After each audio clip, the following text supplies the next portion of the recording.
Oh man, oh man, oh man, not again. So, in this segment, we're going to be talking about the UK faces a large EU bill over Chinese imports fraud. So, this is predominantly to do with the UK failing to do proper customs checks and VAT on imports from China, and it's just funny, isn't it? Funny. So the British government faces a hefty charge to the EU after the European Court of Justice ruled it had been negligent in allowing criminal gangs to flood European markets, not European gangs, with cheap Chinese-made clothes and shoes. Publishing its full ruling on Tuesday, the court concluded that the UK, as a member state, had failed to fulfil its obligations under EU law to combat fraud and collect the correct amount of customs duties and VAT on imported Chinese goods. The failures by HMRC date from 2011 to 2017, so this was pre-Brexit, really, if you think about it. And you know, what can you say about this? I mean, it was orchestrated efforts from Chinese exports to avoid VAT and other customs fees, etc. But it does tell you that HMRC were always inept at doing import checks. And so, what makes anyone confident that they can do import checks now, considering they still have to deal with a lot of these Chinese imports, as well as now EU import checks? It's just wild. Under the withdrawal agreement signed by Johnson, the UK remains subject to ECJ jurisdiction for any breaches of EU law during its time as a member state. And I'm not surprised the EU Commission put this bit in there, considering that they would have known about these customs failures. The Commission has been seeking since 2018 to force the UK to pay more than €2 billion, £1.7 billion in compensation to the EU budget, which are just huge figures here. The complaint emerged in 2017 when the EU's anti-fraud office said British authorities had allowed criminals to evade customs duties by making false claims about clothes and shoes imported from China. It found that more than half of all textiles and footwear imported to the UK from China were below the lowest acceptable prices, so essentially saying that they were below the acceptable prices for probably purchases. I mean, like market value, I would assume. It's a bit of a confusing one. It'd be in the court report. But point being is that the UK is facing a huge bill here because of our failures to deal with these things. In a blow to the government, the EU's highest court upheld the complaint, finding the United Kingdom has failed to fulfil its obligations under EU law by failing to apply effective customs control measures or to enter into the accounts the correct amounts of customs duties, which will impact the EU's budget, because some of that money would have gone to the EU.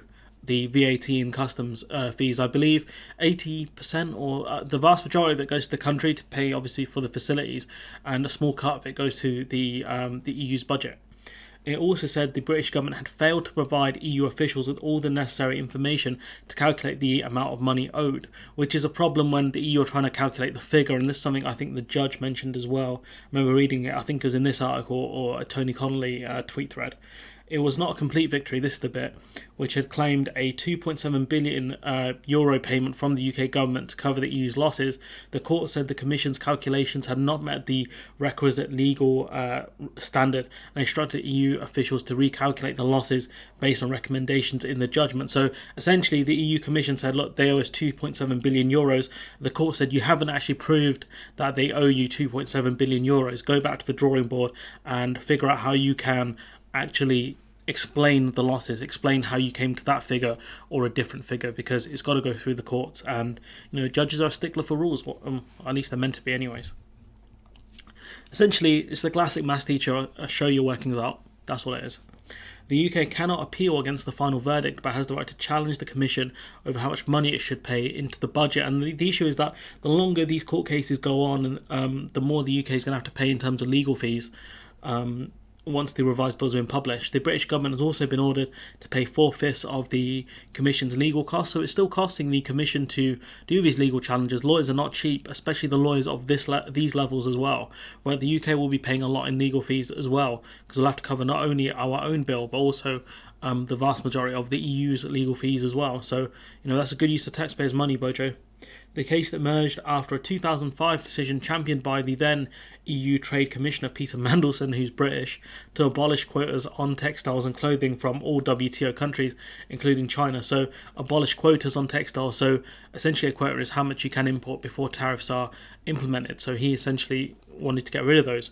In subsequent years, EU fraud officials became concerned that shell companies were using fake invoices that undervalued Chinese-made clothes and shoes. And this is stuff that goes above my head, but essentially it's very cheap to set up shell companies in the UK, and that could be one of the ways they were avoiding checks by, the importing company saying, oh, we're just importing, these not shoes and clothes, so we don't have to pay tariffs or quota or customs fees, etc.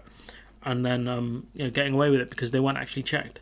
In 2014, the EU's Anti-Fraud Office launched Operation Snake, not Operation Snake Eater, because that's a whole different thing that happened in Russia, to check import declarations, which included a method to calculate undervalued goods.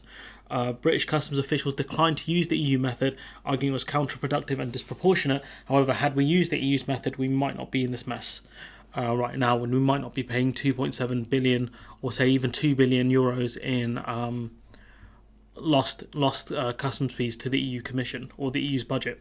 In court, the UK's defence said its customs officer had done everything required to combat fraud, contending that EU law did not mandate any method to calculate undervalued goods, but then the EU does have its own method to calculate the goods, so evidently that doesn't seem to be the case.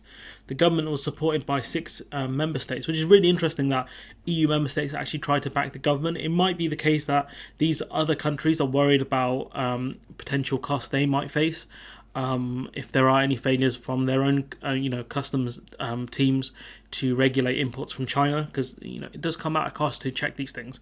You got Belgium, Estonia, Greece, Latvia, Portugal and Slovakia. So interesting. The court, however, sided with the EU officials, suggesting the UK should have used EU-wide method set out by the bloc's anti-fraud office, OLAF, which is true that we should. If you're part of a bloc, you should be using the best systems that they have in place and the best methodology they have. If we had used that methodology, there would be more money. Essentially, the UK would have made more money in VAT and other things, but we chose not to. We chose the cheapskate option, and surprise, surprise, this happened whilst the Tories were in charge. In a statement, the court said, according to Olaf, man like Olaf, fraudulent imports were increasing significantly in the UK on account of the inadequate nature of the checks carried out by the United Kingdom's customs authorities, encouraging the shift of fraudulent operations from other member states to the United Kingdom, because we have free movement of goods. We have that. So what they could do is use the UK as a logistics hub to bring in these products to avoid customs and other things, and then export them to EU member states. I'm guessing the customs fees and VAT must have been quite expensive for them to do this because shipping, but evidently the UK became a hub for fraud, which it can't be any longer, so they're going to have to pick a new EU member state. Who knows, it could be one of the ones mentioned up here. A government spokesperson said they would consider the judgment and respond in due course, adding, throughout we've made the case that we took reasonable and proportionate steps to tackle fraud in question. Well, evidently not if it's over the 2 billion figure. You really didn't. And that the Commission vastly overstated the size and severity of the alleged fraud. But you notice the government is not denying the alleged fraud.